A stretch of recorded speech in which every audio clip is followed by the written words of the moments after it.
Hello people, it is Wednesday. It's been at least 3 weeks since I've touched the Rambler. We've had a lot of storms, had a lot of just bad weather in general, and other events happening. Had to run the family to the airport, and then their plane got grounded, and had to pick them back up and run them all the way back up there again the next day. So that was 2 days down. I did make good use of those 2 days.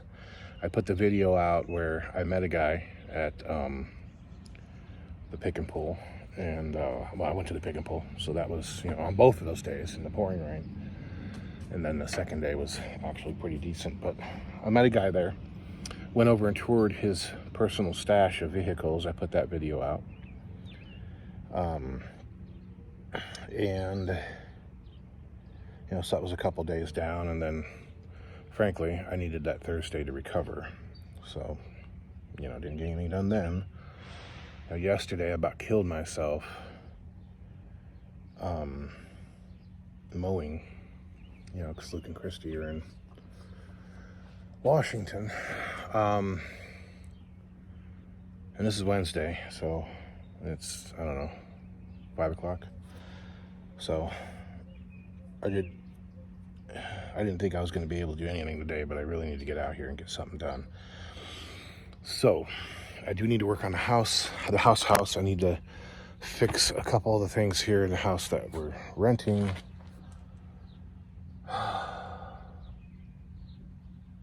So yesterday morning I had to go in and get a couple biopsies and some x-rays and a bunch of stuff done.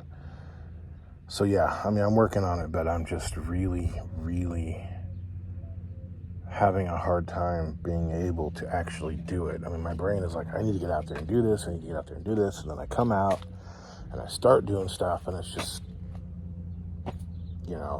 I'm already exhausted. So, like I said, I'm not doing great today, but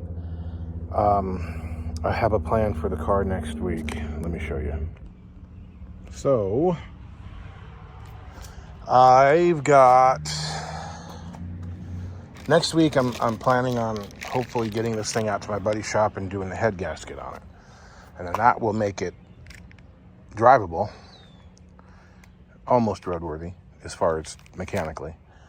And then I can go up and get the plates on it and really start working on getting it on the road. I don't want to start driving it until the ball joints are done because they are really loose. Now I've got these. These are basically the same as what the factory was, but they use a 10 millimeter head instead of a 3/8. So I need to go ahead and get them in, tying the fender to the valance. And once all that's put together, I'll probably go ahead and put the turn signals in, and then I'm going to pull the whole front clip off. And once the whole front clip's off, I'm going to go ahead and get those missing nuts all secured in the grill and get this whole thing down as a one-piece unit, minus the hood. So I'm taking it off so when we do the head gasket, it's not in our way. The quarters need to get done before I can drive it in the weather, but I can drive it when it's nice out the way it is, because this is open. It's not open, but it's open enough that I don't want stuff getting up in there. And then before I go to driving it, I have to finish this. So I got to tie this together. But I need to get all this out of here. Right now, though, I got to get this done. I got to get it ready, because this can be somewhat of a mess, or I can at least push it all forward into the back seat area before he can do the head gasket. Let me show you a couple things that we did up at the pick and pull. I did get the dashboard back out of it. So one of the things I got at the pick and pull was another wiper arm that hasn't been cut, because I think I cut a little bit too much out of that one. So we're going to start over. Let's see.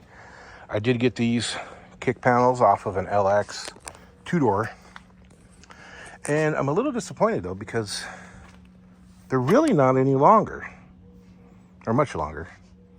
They're only about 6-8 inches longer. I was really hoping that they'd at least go back to there.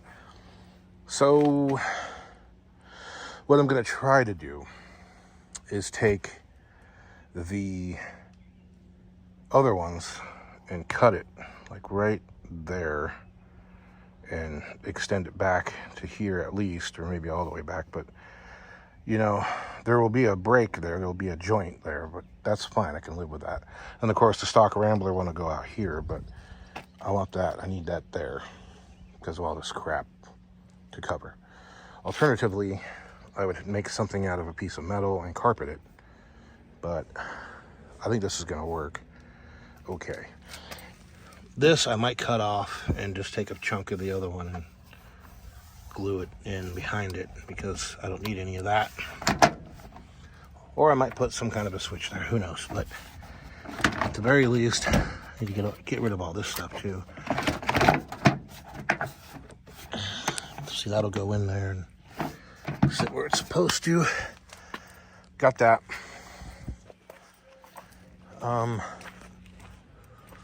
I got both of them. Those are like 20 bucks.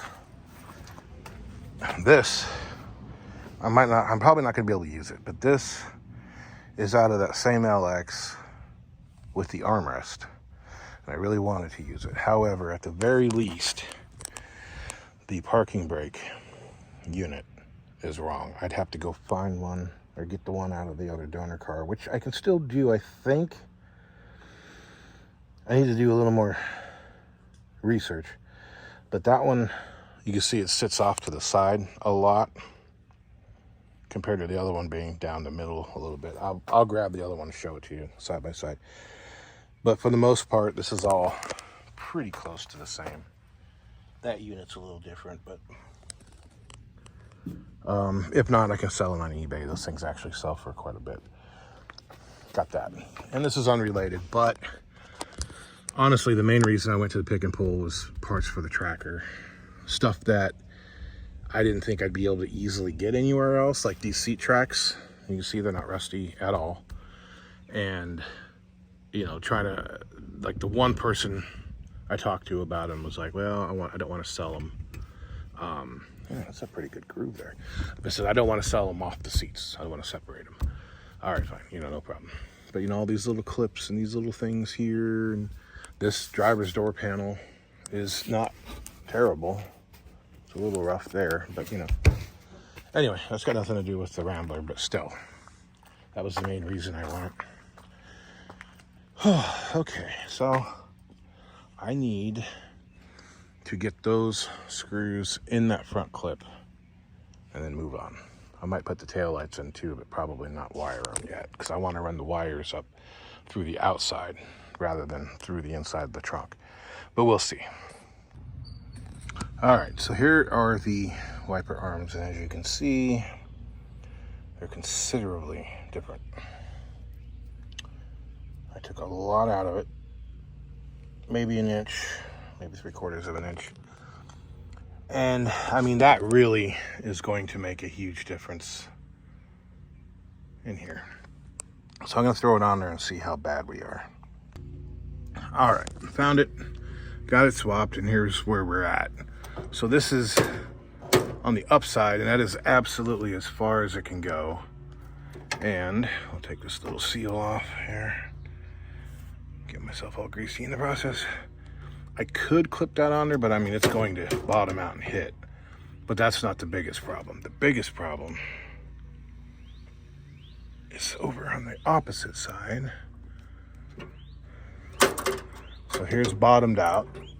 The wiper's completely on the bottom of their swing. And as you can see, it's way off. So it needs to come off. I need to cut maybe 1/4 inch off of it. Maybe. You can see there. Yeah, so I think if I took 1/4 inch off, it might work. If it was just too long on one side, then I would actually cut that and weld nuts to either end of it and make it so it's adjustable. But that's only going to fix half of it because it's bottoming out on either end. And then the corner over there, you can see, is bottoming out. Let's see right there. Oh, well, with the wiper arm on it, you can't really see. There's a bug. Okay, yeah, you see over there, it is, it's bottomed out. So, yeah, that arm's gonna have to get cut off and shortened. There's a little bug flying around. Hey bug, fly away. All right, so I'm gonna have to do that. Probably not right now, but that's where we're at. I lied. So we're not gonna look at that weld anyway. We're roughly, I'm not gonna lay down on my leg, nope. I wanna say we're roughly halfway between stock and the one I've already modified. I may have to shorten that rod. You know, I will make it adjustable, but when this cools off, we'll find out. I'm gonna go ahead and hit it with the grinder and just kind of knock that lump off there and see what happens. Okay, so excuse the banging, but that's where we're gonna end up. So as you can see now, it's going all the way to the edge. It looks like it's going further than it actually is, but it's not gonna hit the sides here. We still got plenty of space. And it'll sit just a little up from the bottom. So yeah, we're good. Good. So I need to pull that back off and put a little grease in it and make sure everything's tight. But that will do it. Let's see. That's where it's sitting at park. So when the windshield's in, it'll be sitting like that. No big deal. All right.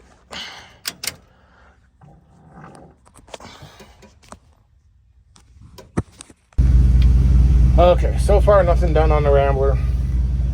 I've got a load of caca on the trailer that needs to go down. I'm gonna get rid of that mower and stuff. So I'm gonna take care of that, do some grocery shopping, get this thing filled up so I can haul the Rambler down to get the head gasket done.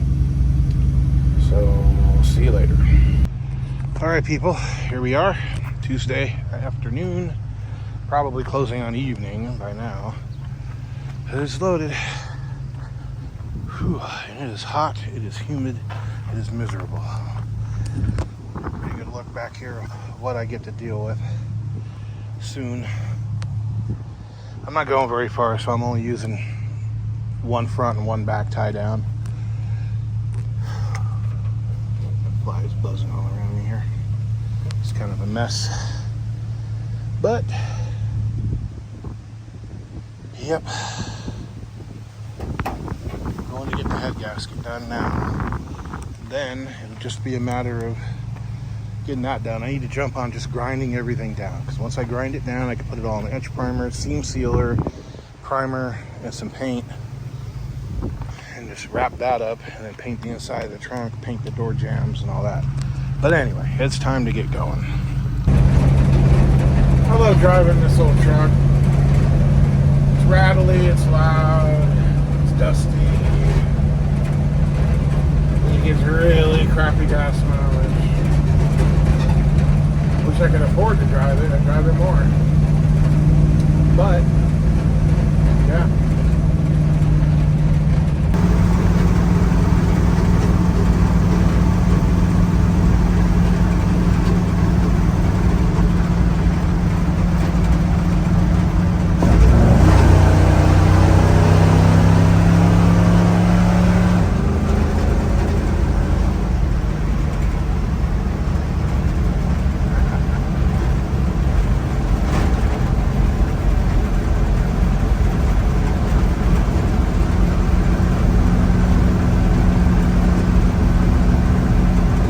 Cobwebs out.